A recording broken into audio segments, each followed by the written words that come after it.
Alright guys, it is November 17th, 11:31 exact time, and it's probably, I don't know, 48 degrees out. It's pretty damn cold. I want to first off this morning by saying happy birthday to two fellow YouTubers. There might be more, I don't know.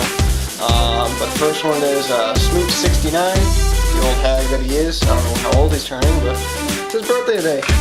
Woo! It's also Redneck Brian's birthday today. Happy birthday, bud.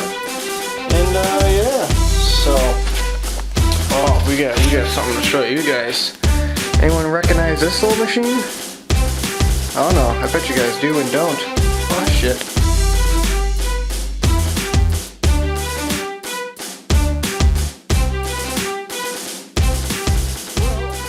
I was out here pretty late last night with one of my buddies, Matt. And he came by, he was just in the area, and he's like, "So what are you doing?" I go, "I don't know, just on the couch watching some YouTube." He goes, "Well, let's go in the shop and do something." Well, this is what we freaking created. It's that Troy-Bilt snowblower that I bought, I don't know, about a month ago. It had that 8.5 watts on it that was blown up. I still have the parts for that over there. And we also have the old Craftsman motor. This is actually my original Craftsman motor that came off of my Craftsman snowblower that is no longer existing, which is this one right here that you guys may remember me using last winter. The only reason why we had to get rid of it was because the sides were all folded in. The auger gearbox bearing was gone, the gearbox itself was completely shot, and the drive on it was gone. We friggin' beat the thing to hell last winter, and it was old. It was probably about 4 or 5 years old, and we got our uses out of it. And we did that, so we popped the old motor on it. And I didn't like this handlebar, mainly for one reason: it doesn't have the power stick. And what I did was I swapped over the chute, all the cables, and I actually have my old Craftsman handlebar on it. And this has the little chute directional control thing with the little knob on it, and it just friggin' you can turn like that just with the friggin' knob. It just makes life so much easier. All the cables lined up perfectly, just like I thought. We also fixed my Redneck light on the inside. Take a look at this friggin' flashlight. Yeah. So, pretty damn bright. Because this motor here doesn't have a stator on it, which doesn't conduct the electricity. So I had this light in it for the past, I don't know, 3 years, and it finally shit the bed last winter because the batteries are gone. Yummy. They're like exploded and everything. So that flashlight lasted about 3 years, so that's pretty good use out of it. But it definitely swapped over pretty good. We probably did the whole job in about an hour and 40 minutes or so. And I actually stuck the old sticker, the Troy-Bilt sticker, that was on that handlebar off of it, and there's the little Craftsman sticker that was on the handlebars. So it was quite a pretty fun night last night. We just decided, you know what, fuck it, let's just put this thing together, and that's what I created. So we gotta get rid of the 5 and put 7, or we either get like a 5 horse decal and put the decal on it. I don't know. I'll have to figure something out. But yeah, it's quite interesting. All swapped over pretty good. Fires right up, no problem. Got to do an oil change on it later on today.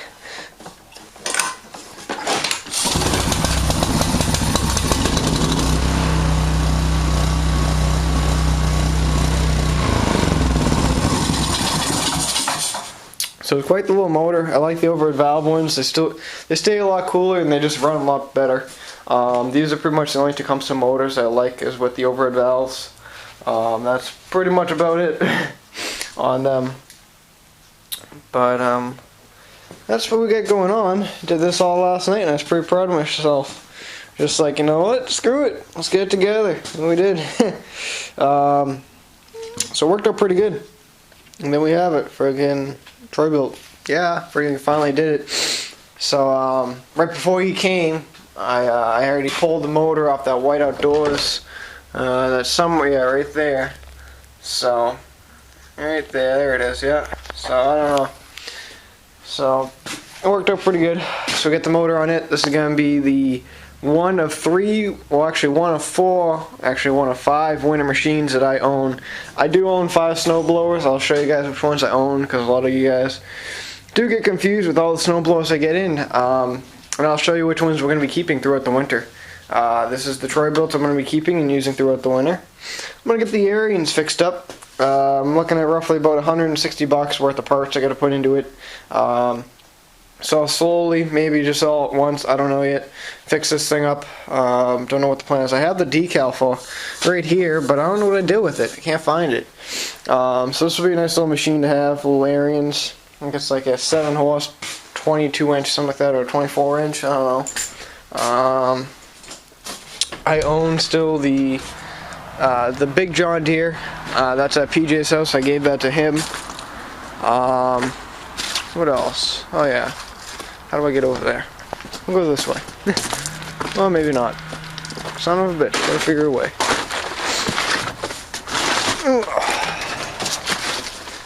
As you guys know, I own this one, the big track-driven Track Plus Craftsman, the 32-inch auger bucket. Yeah, look at the friggin' size difference compared to like the 2-stroke and this thing. And you guys have been wanting to see it. Oh, pumpkins. There's my little John Deere, still there, waiting for Bill's T-Max. I gotta keep on forgetting to email him. Gotta email him back. But it's still here, guys. Doesn't move much, just kind of sort of in the back. Then we get the Toro Recycler I gotta get a belt for. Hopefully I'll get that today for it and get this thing out of here as well. So, but those are the snow blowers that I own. Oh, I do own this yard machines right here, but it's for sale, so whatever you want to say. These 3 snow blowers right here, the 3 Ariens, are also for sale. Boom, boom, boom. They're all the same. Stuff like that. So, and as you guys already know, I'll just go over the tractors too. I do own my Husqvarna, my friggin' wheel horse down and back here.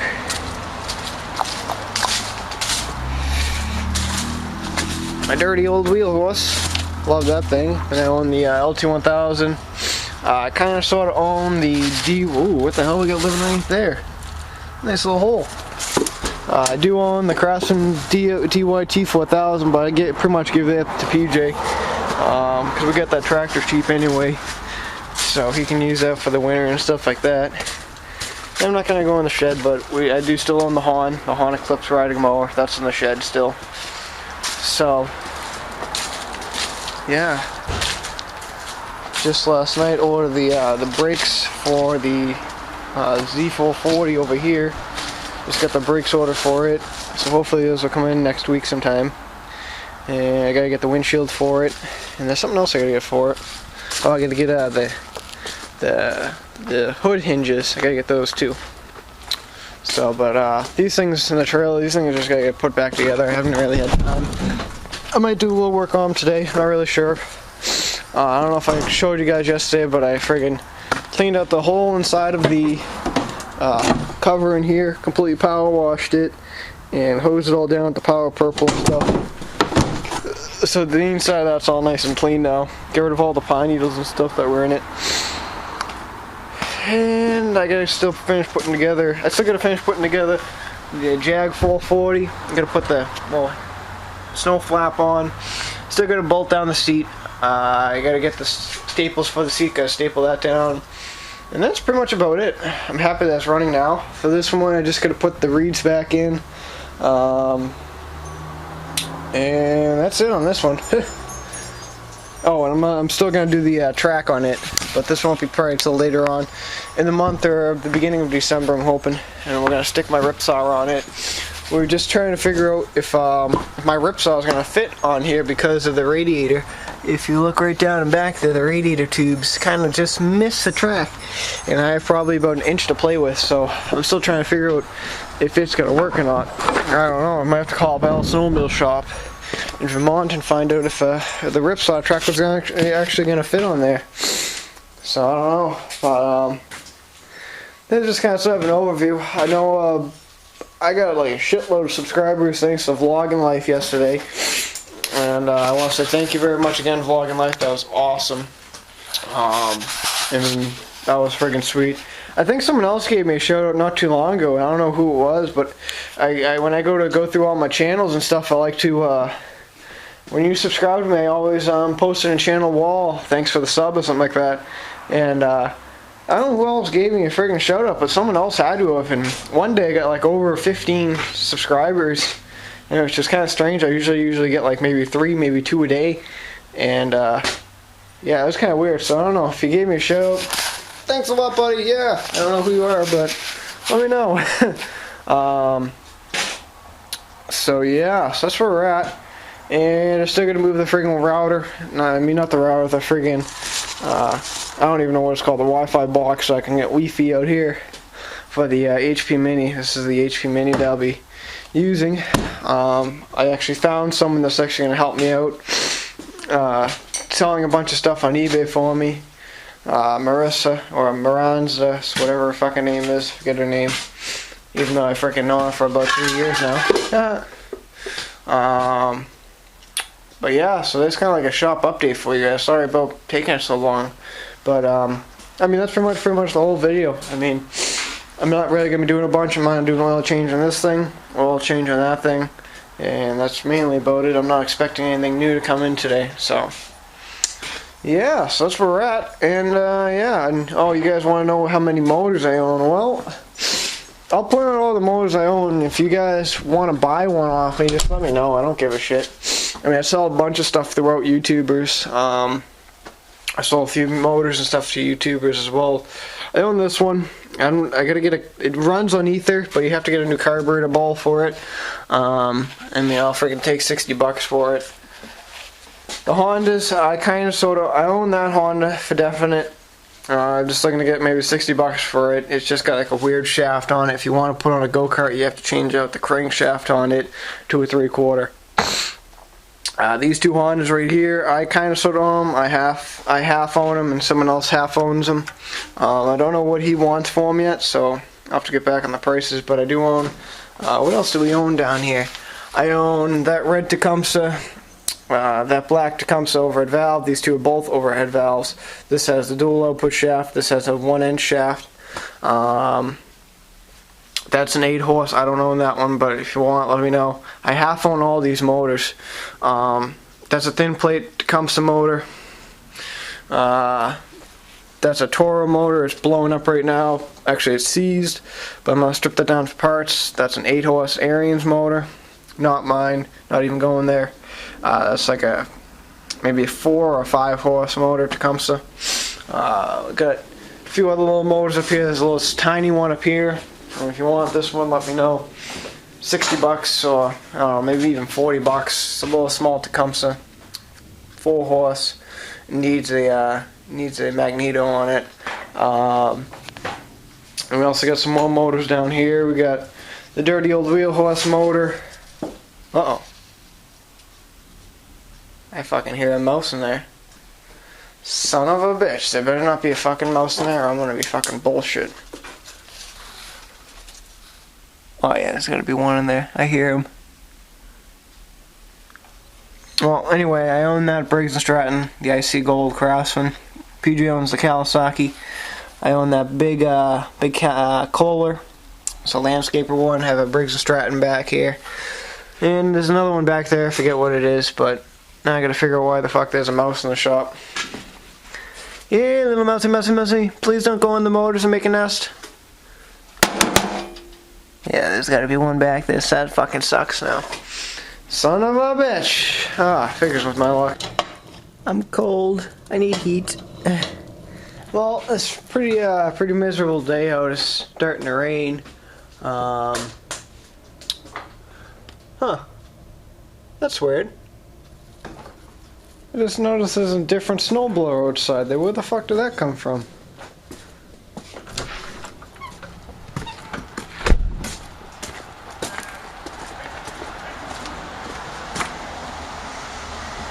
Noma.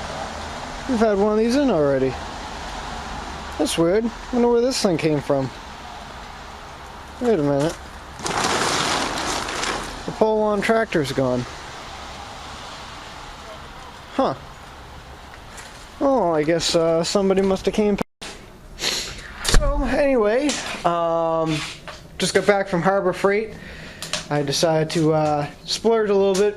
I was originally only going up there to get these tires, and I need them for this little thing right here because these tires are pretty much shot. So I talked to the customer and he said, yeah, throw some new tires on. So I guess that's what we're doing.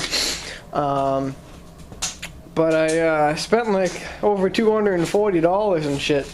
I got some tarps for the tractors and stuff like that, and I got the tires like I just showed you. I got these bolt cutters for like $6, and I got these pry bars for, no, I don't know, I think they were like $4. Just some hammers and stuff like that. I think that was like, son of a bitch, my camera died. What a surprise. Anyway, I got this little magnetic tray, stuff like that. Just some bungees for around the shop. Magnifying glass. I think that my dad bought that one. And this is just a 4-way trailer hitch tester. We just want to test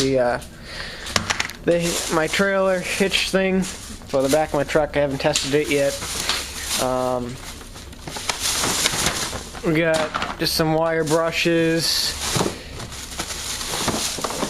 I'll show you this nice little 11-piece snap ring pullers, and this was on clearance. And it was regularly like $20. It's on sale for $12. It was missing one little piece or something like that. I didn't really care about it.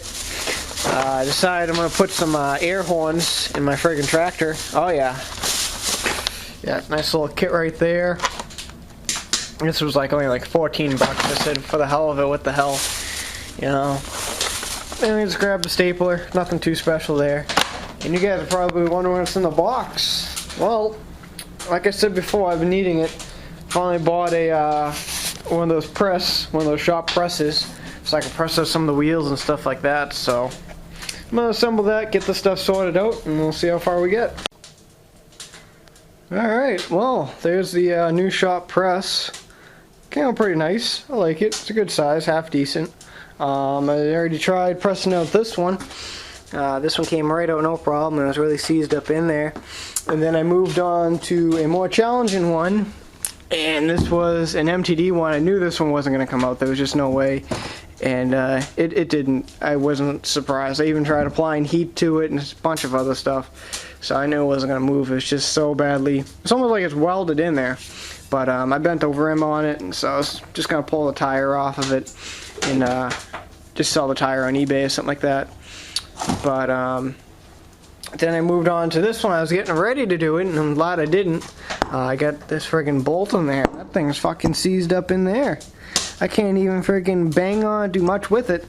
So I don't know. I don't think that one's going to be able to save. Fortunately, I mean, it's a nice tire and rim, but it ain't looking too good for it. But it works really well, I gotta say. It's just a regular hydraulic bottle jack with the little antler at the bottom, stuff like that. So I'm gonna move this one probably right in back of the shop over here. I don't know where I'm gonna put it. I might even keep it right here. I don't know. We'll have to wait and see. But I'm glad I bought it. Definitely will save me a bunch of time on a bunch of other snow blowers and shit that we get in here. I'm pretty much gonna just throw these wheels on this little billy goat, and it's a pretty much day right there. So anyway, guys, until tomorrow, keep on chooching in the free world. Oh yeah, Harbor Freight's awesome.